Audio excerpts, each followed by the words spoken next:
Hey, welcome back to the Positive Side Podcast. The host, Jeremy Ty, glad you're tuning in. This is day number two of just really having the best year ever. And today we're going to talk a little bit about the importance of a schedule and some of the things that I do that I work on to make sure that I'm right and tight every day of the week. But first of all, okay, stop the hate mail before I get in there. But I've been wanting to say this for a long time. This is so random, but have you guys ever heard the song Purple Rain by Prince? Now I know Purple Rain is supposed to be this greatest song of all time. Gosh, I cannot stand that song. It is brutal. And I'm not sure who went out there and made this song the greatest song of ever. Hey, RIP Prince. I like your other jams. It's cool.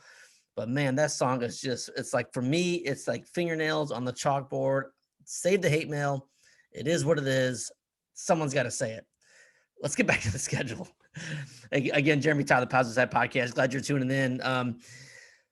We talked about the schedule and how important it is. And let's just really get into it. There's five things. Let's see, one, two, three, four, five, six things I want to get into today about the schedule. Number one, let's go. Let's just fire at it. Is bookending your schedule. And what does that mean? And really, it's bookend for the day.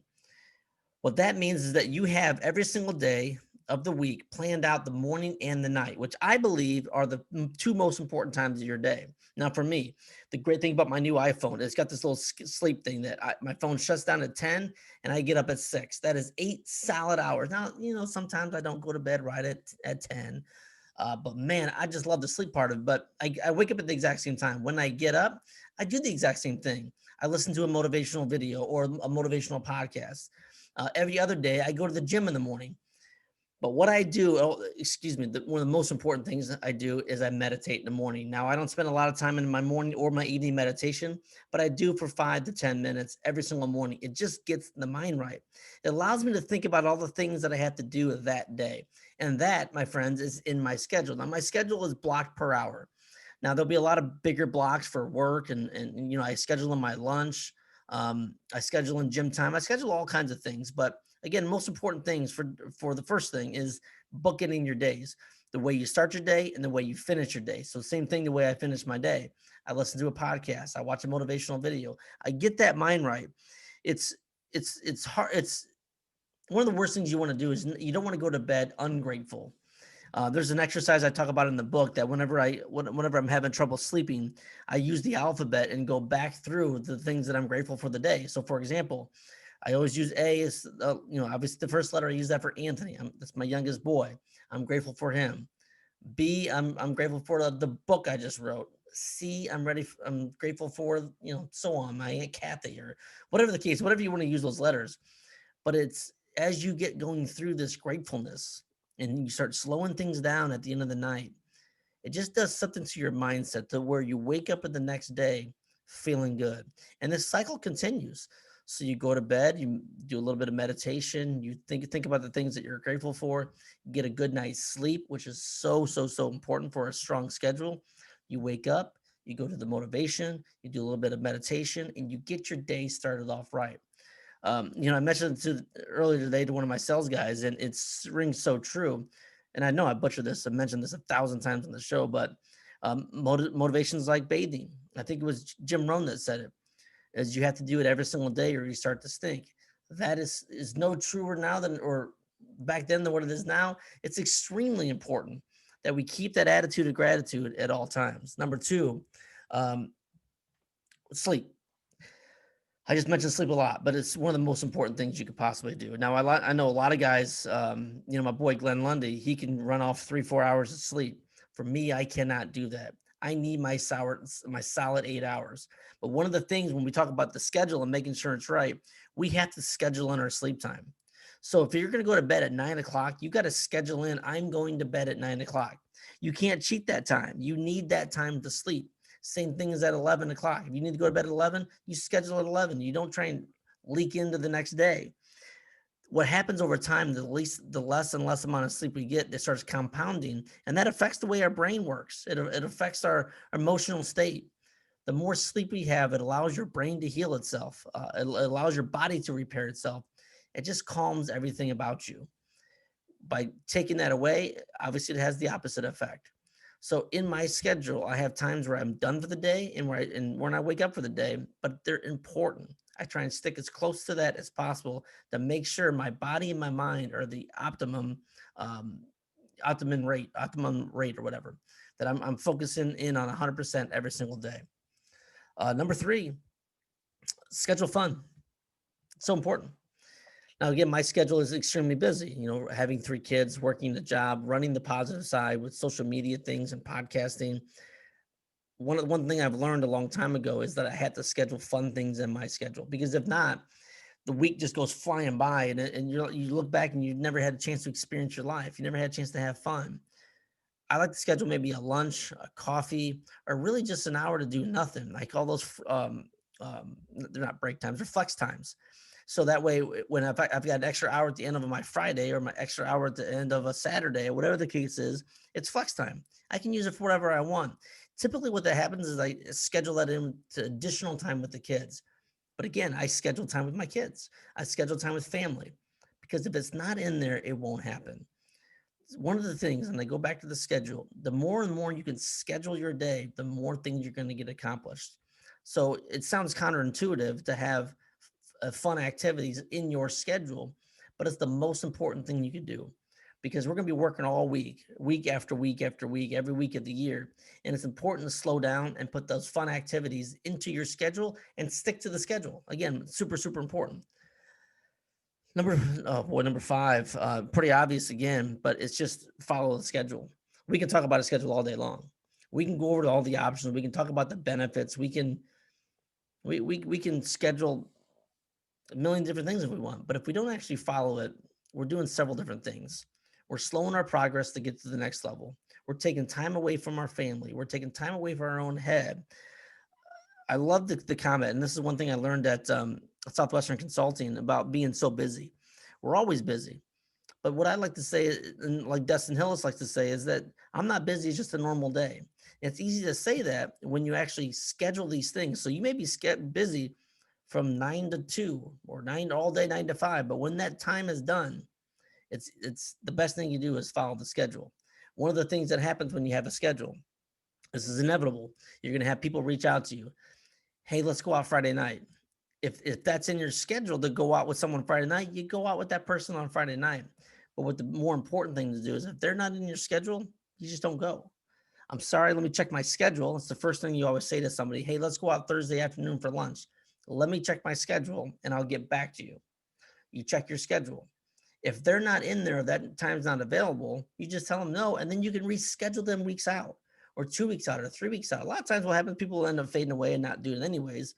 But if it's important to you and it's important to them, you'll make time in your schedule, and it'll be a more committed time to that person.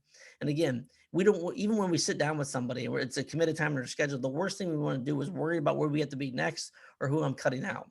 So when someone calls me and says, hey, Jeremy, let's hang out this Friday, let me check my schedule. And if I've got something else, I just don't do it. I don't over commit myself. That's when the frustrations, that's when the stress level comes in. And believe me, like I said just a second ago, if it's important enough to them, it's important enough to you, you'll find time in your schedule. But you got to do that every single time. Let me check my schedule and I'll get back to you. That we don't make a split decision. You don't say, yeah, hey, I'm in. And then you find out later, oh crap, I'm supposed to go out to dinner with so and so. It just gets really, really difficult to manage. And again, when we're talking about schedule and being efficient as possible for 2021, that's one area we can really focus in on, become more efficient. And the final thing, really, well, no, two more things. I'm going to add another one: accountability. Extremely important about accountability with your schedule. If you want to get accountable with your schedule, share it with somebody else. Share it with me, Jeremy at jeremytodd.com. When you put yourself on blast like that, again, similar to what I'm doing with these podcasts, 3 days, people expect accountability. You got to do it. So the same thing with your schedule. Every Sunday night, email that schedule to somebody that you know, like, and trust, that they can hold you accountable, and then expect their schedule back from you. If we can bring more people to the finish line and we can all achieve more goals and be happier and more successful, why not do it? So email your schedule to somebody you know, like, and trust. Talk to them about what their schedule looks like and go over it. And then every Sunday night, you send that email and send that schedule out. The accountability part of the schedule is just as important to all the rest of them, because again, like anything, when we don't have the accountability, we start selling ourselves for the reasons why we don't need to do these things. And then the final thing, really, and I kind of mentioned it a little bit, was get ready for the next week. I love sitting down on a Sunday night and figuring out my schedule for the next week. And I've gotten caught in the trick bags before where I overschedule my stuff. It's because I did not review the week or even review my schedule or even be honest with the schedule. When you sit down on a Sunday, it does a bunch of things for your mindset. First of all, you know what's coming. You know what to expect. If you got a tough meeting, if you got a fun time, something to look forward to, that's the beautiful thing about a schedule because you know what's coming. I would rather be proactive versus reactive. When you become reactive, anything can happen. And typically everything does happen. And that's when you get your schedule out of control. And then you look back at the end of the week like, damn, I didn't get anything done. What the hell happened to my week? It blew by so fast. Holy crap, what's going to go on next week? All that bullshit. But at the end of the day, if you can schedule or work on your schedule on Sunday night and kind of see what to expect going out throughout the rest of the week, like next week I get a tooth getting pulled. That'll be in my schedule. It's not what I'm looking forward to, but it's going to be in my schedule. I know what's coming up next week because I have an idea on a Sunday. So let's plan that schedule. And again, you look back at the past week's schedule, you kind of go through it, what worked, what did not work. Do you need to reschedule additional play time, rest time, flex time? The schedule's not going to be perfect the first time you do it, but what it does is eventually over time, and again, when we're talking about the whole year of 2021 and crushing it and having this gigantic year, our schedule becomes more and more efficient, and then you find yourself getting more and more things done and a hell of a lot happier. So those things there, when he talks about a schedule, extremely, extremely important. Let's go over them one more time. Again, bookend the days. The way you wake up, the way you go to bed are extremely important. Number two, focus on sleep time, whatever your number is. Mine's 7 hours, 8 hours. But if yours is 4 hours, so be it. It's 4 hours, but make sure you get your sleep in and make sure you schedule it. Number three, schedule a fun activity, schedule a life, schedule time with family and kids. And again, I'm not talking about an hour. I'm talking about like multiple hours. Like, hey, on this Friday, I'm done working it from 5 o'clock to the rest of the night. I'm hanging out with my family. Schedule that in there. Because again, what we talked about, and I know I'm skipping around, but when you go back through the rest of the week, when you say, hey, someone calls and says, hey, let's go out Friday night, let me check my schedule, and you've already scheduled time with the family, you don't take away that the extremely important time with the family to go hang out with somebody else. And then you just schedule them out the next week or the week after. And again, that way you know what to expect. So schedule the fun things, share the schedule, follow the schedule. Obviously, if we're going to do it, let's follow it. And then finally, let's just get ready for next week. So all these things are going to be extremely important as we get ready for a huge 2021. Tomorrow going into it, we're going to talk about goals. We're going to talk about short-term, mid-term, long-term. If you missed the first episode, go back and we talked a little bit about mindset. But all these together, all three of these things, three things, if you can focus on these three things for 2021, there's no question in my mind you're going to have the best year ever. I know I am, and I want you to come with me. The Positive Side Podcast, man, get back to the basics, all right? I mean, I love it. I love going back to the stuff that I love, the bread and butter, just you and me talking, hollering at your boy, but really getting after it and looking at the positive side of everything. We can do this together. It's going to be a gigantic year. I'm glad you're with me. I'm excited. Send me those emails if you have any questions. Jeremy@jeremytodd.com. I don't talk about this very often, but hey, if you want to work with me one-on-one, I am the best mindset coach you're ever going to find. There's no question about that. And I say that honestly and humbly because of the things that I've been through. I can help you get to the next level. If you want to learn more, shoot me an email, Jeremy@jeremytodd.com. Mad love. Leave those 5-star reviews. Grab that book. High five your brother. Kiss your mother. All that good stuff. You've got greatness within. Like always, this is The Positive Side.